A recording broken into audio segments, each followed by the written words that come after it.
First question about the etiquettes of the Aqeeqah. There are a number of etiquettes of the Aqeeqah, a number of etiquettes of when the child is born. Well, first and foremost, even before the child is born, it is of the etiquettes of a Muslim that you increase your ibadah, you increase your dua, that Allah Azza wa Jal make this child a righteous child. And we already preceded half an hour ago about Ibrahim alayhi salam making dua for his unborn progeny and grandchildren, great-grandchildren after him, when he said, Rabbi ja'alni muqima salati wa min dhurriyati. Oh Allah, make me and my children after me those who establish the salah. So even before the child is born, subhanAllah, even before you are married, it is sunnah to start making dua for your children that they are of the righteous. And so alhamdulillah, you are about to become a father, so you make dua that Allah Azza wa Jal helps this child and makes him a righteous person. And also, as a word of advice, this too should be a time for you to increase your own religiosity, to increase your own closeness to Allah, because there is no better way to guarantee that your child will be righteous than you and your wife becoming righteous as well. With regards to the adab of the Aqeeqah, of the adab is that and I do believe it is authentic hadith, if that's what you're asking about, is that the adhan be given gently in the right ear of the child. And that the child, if it is a boy, that you do an aqeeqah for the child, and you sacrifice 2 lambs or 2 sheep or 2 goats, and you hold an aqeeqah.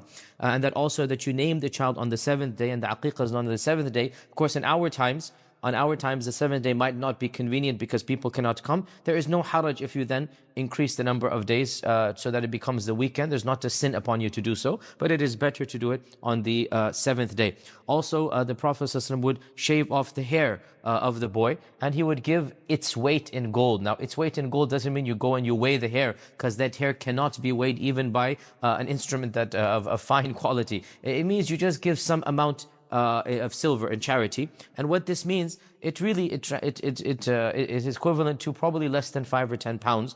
And the point being that you give some amount of charity on behalf of the child. These are the main etiquettes of a new child. As for the issue of chewing of the date, scholars have differed.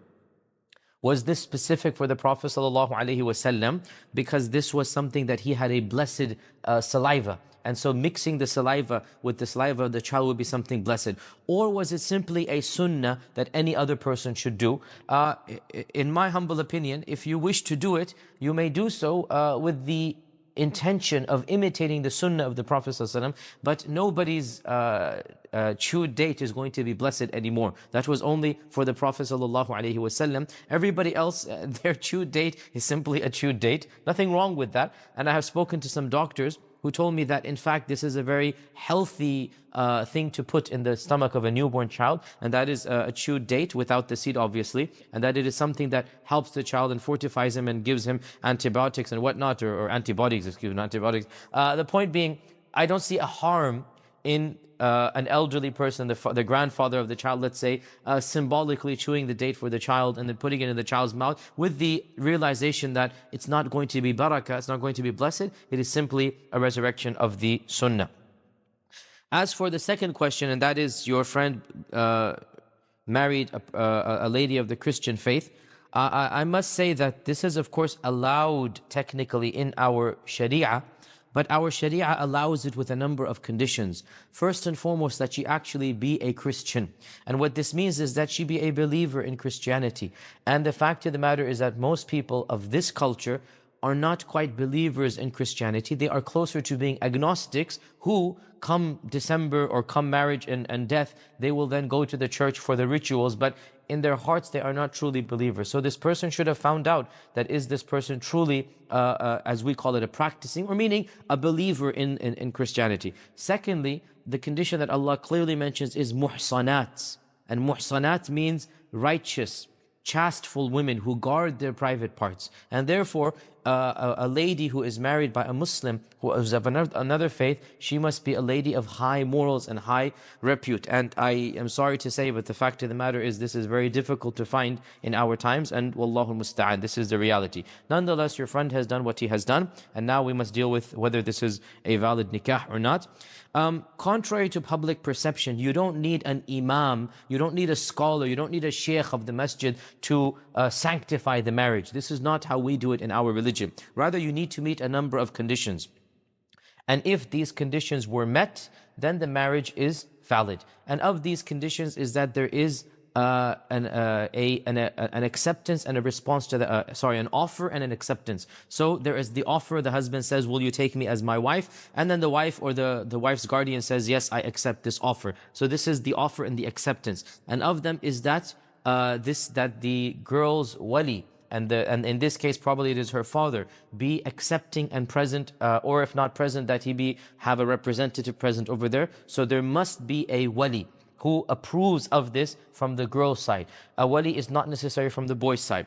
Also, there must be a mahar, and if it is not put in the contract, that is not a problem. The mahar can be decided and given later on. And also, there must be witnesses, and these witnesses must be a minimum of 2 adult male Muslims. If this is done, and if this was done in that sense, then this is an acceptable marriage, even though it is better for him to get it done in a proper manner. Again, there is no haraj or problem that even if he looks at these conditions, and yes, 2 of his Muslim friends were there and the girl's father was there, and he offered the girl, as is culturally common in our times, will you take this person as your wife? Will you take this person as your husband? This type of ceremony does the job. But the other conditions must also have been met. If they were met, then I would say this is an acceptable nikah. But to make his heart at ease and to be better also in the future, I would encourage that a proper nikah be done in the masjid or with an imam and scholar. Nonetheless, it is not a requirement if these conditions were met. If these conditions were not met, then you should advise your friend to get a nikah done at the earliest time, and also advise him to come closer to Allah and give da'wah to his wife. And perhaps insha'Allah ta'ala, this will be a stepping stone for the both of them to become closer to Allah, and for her to become believer in Allah. And Allah subhanahu wa ta'ala knows best.